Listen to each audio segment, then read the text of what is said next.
Good afternoon, everyone.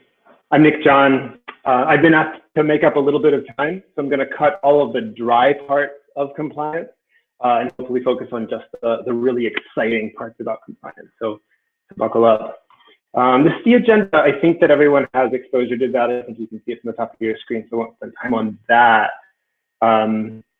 This is what we'll cover. So I'll start out, just give you an idea of who I am and why we talk about trust, why it matters and why it's important. And then we'll go into these 3 steps of building trust: the foundation, developing proof of why you should be trustworthy, and then what to do with that information. Nick John, I'm a security engineer here at Redox. I'm in charge of trust, compliance, and risk. I was our first security engineer. So I essentially built our security program from the ground up. We're quite a bit larger team now, of course, but I've seen it grow. And so that's the perspective that I bring to this talk. I like talking about how we started and what our perspective was at the time that we were small. And now as we've matured, how we use that and how we think about moving forward. I won't spend a lot of time giving you the elevator speech, but I do want to focus on those 2 bottom logos, which I actually have on this next screen. Redox has been certified in SOC 2. We've carried a SOC 2 Type 2, and we've had a high trust certification for 4 years. So I marched us through each of those as we iterated on them. The high trust framework, for those of you that are familiar, aren't familiar, it scales. So when you're small and not very mature, the bar is a little bit lower. And then as you grow, as you have more data, as you have more staff, as you have more customers, more connections, or however you are scaling, you have to prove and you have to establish more diligence around that platform. I'll talk about high trust in a bit more detail. So first off, I want to ask you a question. How do you feel about your bank knowing your financial information? Do you trust them with your bank balance, your credit score, your social security number? Most people would probably be nodding their heads. Now think about how you feel about Facebook, or how do you feel about Equifax? Do you trust them to know your bank balance or to know your social security number? Trust is the confidence that an organization will handle your data appropriately, that they'll maintain security and respond to incidents, and be honest with their customers when situations arise. Trust in your business allows your customers to use your platform fully and immediately. That's why we talk about trust.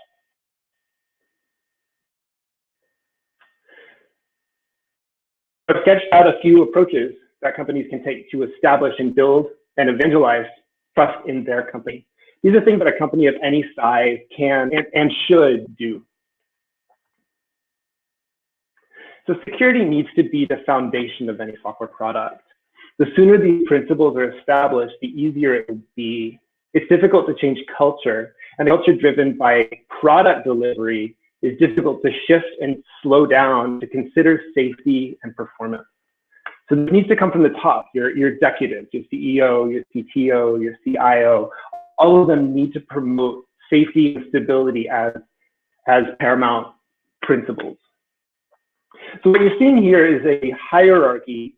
It's a depiction of the foundational values that we build our product on. So this is just an example of how we approach educating and indoctrinating our staff with these concepts. You can think of this as Maslow's hierarchy of needs, but for software. Some might argue that security and stability should be adjacent and on the bottom. I think that's probably accurate, but this is the model that we have right now. We use this to guide our decisions around designing features and responding to flaws in the system. I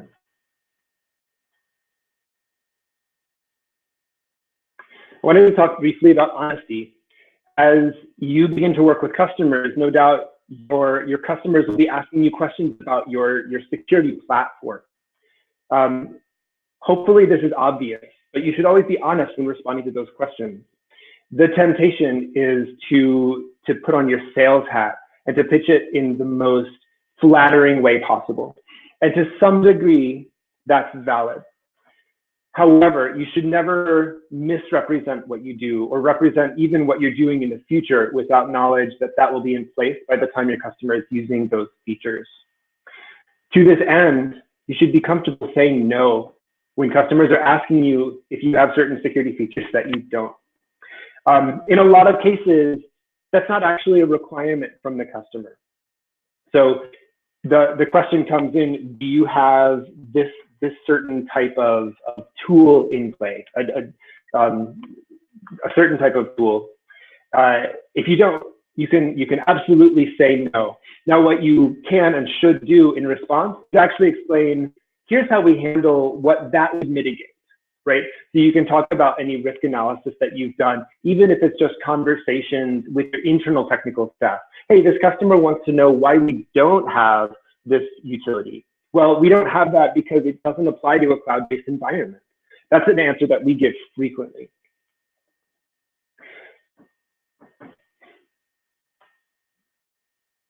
Now, when you have an opportunity to talk to your customers about security features, jump on that.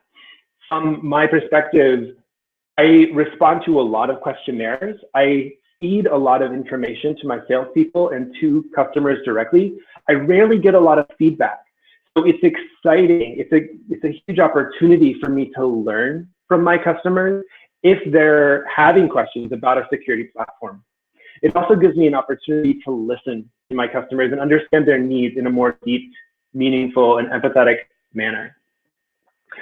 Sometimes they're upset about certain features or certain concerns about our security platform. Sometimes they're just being diligent. They're interested in checking a box or confirming that we've given a certain concept appropriate amounts of thought.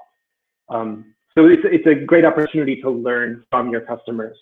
It allows you to respond more sensitively in a more targeted way, rather than guessing the intention behind the questions that are coming at you. Sometimes customers will send you a corrective action plan. It's happened to us once or twice, quite a while ago, and it's a specific request for you to change certain things or have certain things in place. It rarely ruins a sale, or at least in our experience, will rarely ruin the sale, but they'll say, before we're live for 6 months, you need to have these things in place.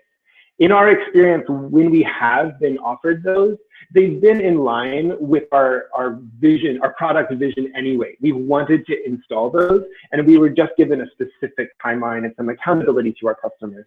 So it didn't even steer us in the wrong direction. Now, the second step in this process of building trust with your customers is to get some proof. So as they say, don't just say, show.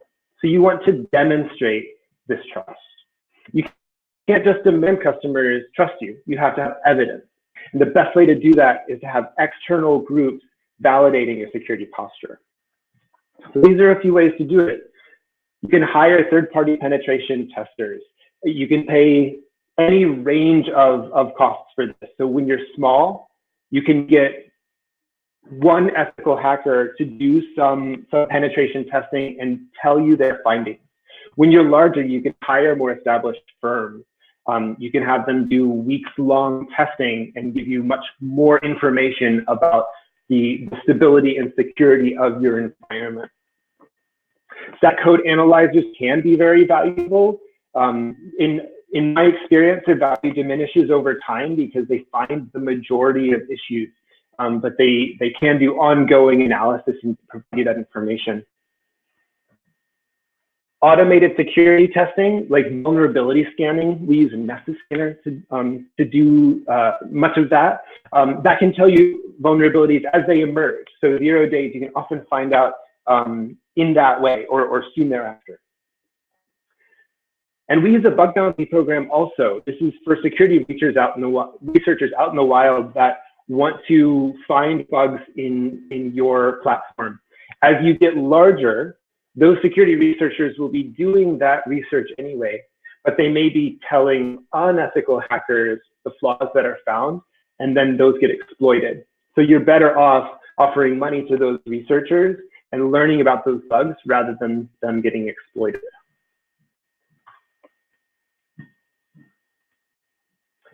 Now, the other external validation is certifications. I get a lot of questions about the certifications that we've pursued and our experiences doing it. And if you are thinking about pursuing new certifications, we have a lot of experience.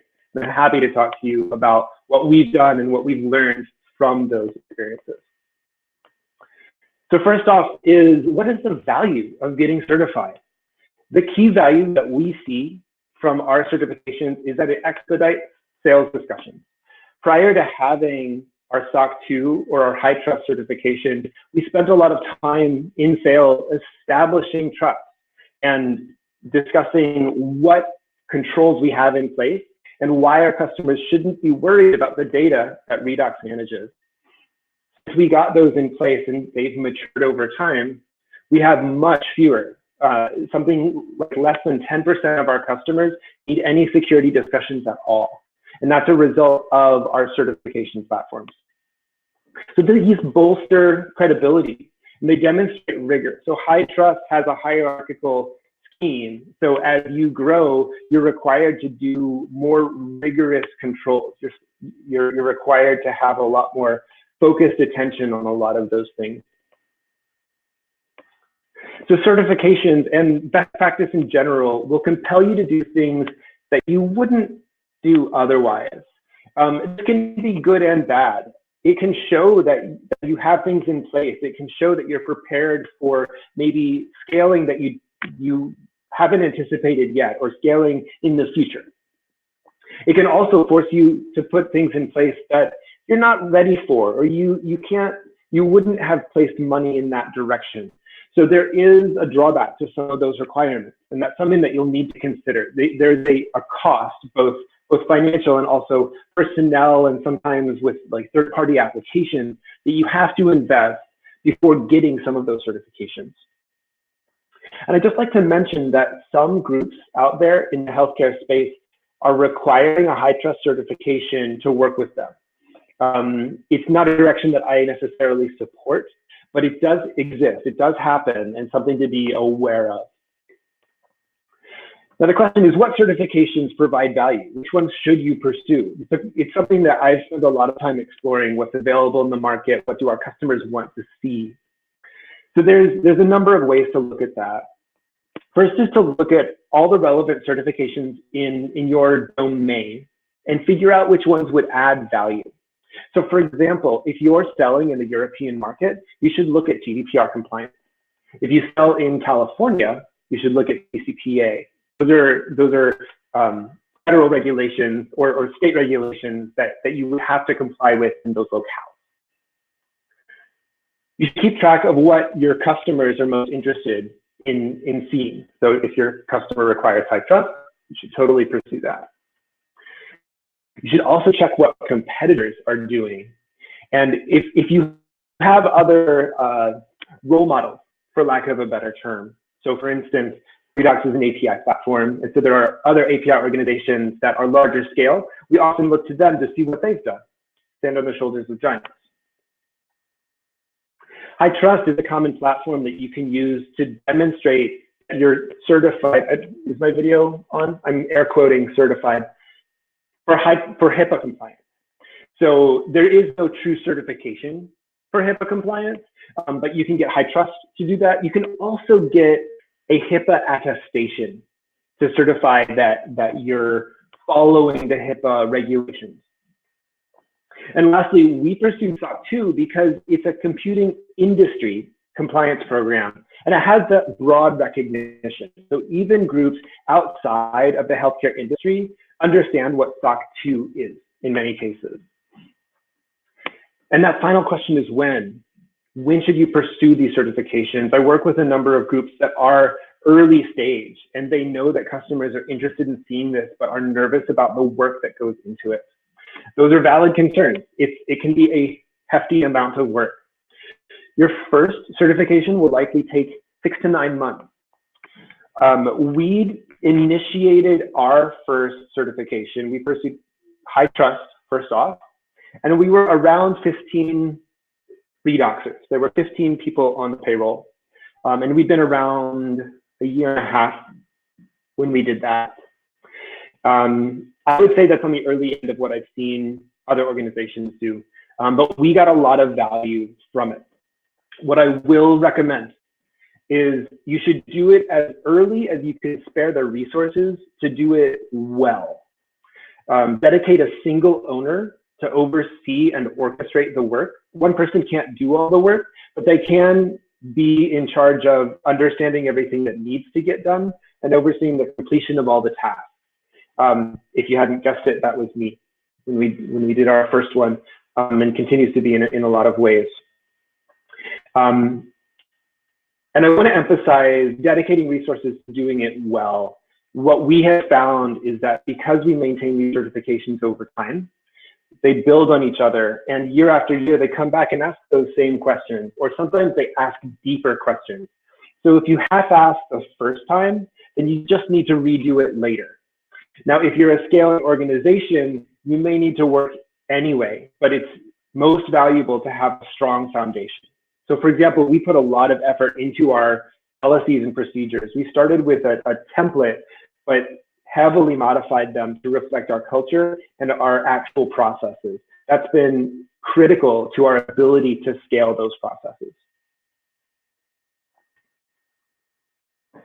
The final stage in this is to evangelize, is to tell the world what how you're achieving this progress. And there's a few ways to do this too. So the simple publicity is right there. So you have a website, no doubt. You can have a security landing page. That was one of the first things we did. Hey, here's just the top level things. We don't mind the entire world knowing that we have those things.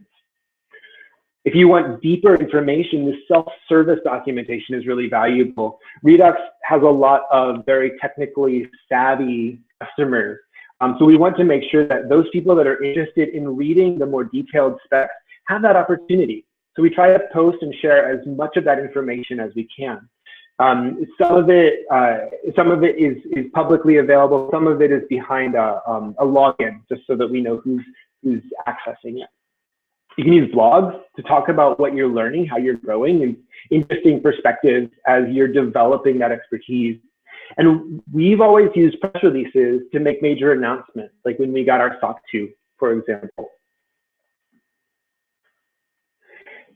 Some organizations, we've yet to do this. There's some discussion of when and how we will do it, but some organizations will post their SOC 3, which is a summary of the SOC 2, or their high trust certification letter, addressing the fact that you have achieved those things.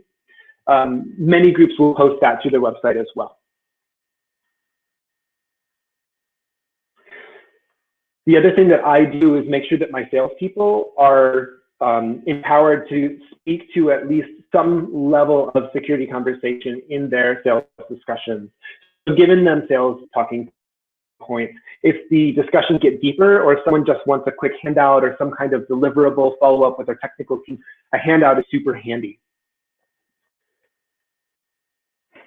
We've also developed standard content for all the security questionnaires that we receive. We use a tool called RFPIO, which expedites answering security questionnaires. Many of those questions are the same every time, and we give a standard answer. So we put effort into articulating a very clean answer once, and then we can reuse that over time. So that saved us a lot of effort and allowed us to respond to more questions without hiring more compliance staff. And lastly, just to repeat, grab those opportunities to meet with customers that are interested in your security platform, either with concerns or if they just want to know more. I love those moments. I love understanding what they're concerned about and focused on, because that informs where I need to take my security program in the future. So we started out talking about how trust is the confidence that your organization will handle data appropriately, maintain security, respond to incidents, and be honest with your customers. You can do that by building a solid foundation with strong principles and being honest with your customers. You establish proof through external and third-party testing and certifications, and you share it publicly by publicizing on your website, blogs, press releases, and talking directly with your customers. That's all the content I had. I have not been monitoring for questions. Yeah, great job, Nick. We have one question in particular. Can we leverage Redox's high trust certification in presenting to healthcare systems? Short answer is yes. You can absolutely talk about our high trust certification. That's something that we share. And if the healthcare organization is interested in seeing our certification, then we can work with them to share that directly. True of that, and also be HIPAA compliant in general. Do be aware that Redox being compliant with those things doesn't necessarily carry over to every part of your organization. So there still may be some questions about your security platform. But when you're communicating with your customers, it's of course a collaboration, and security needs to be true on both sides.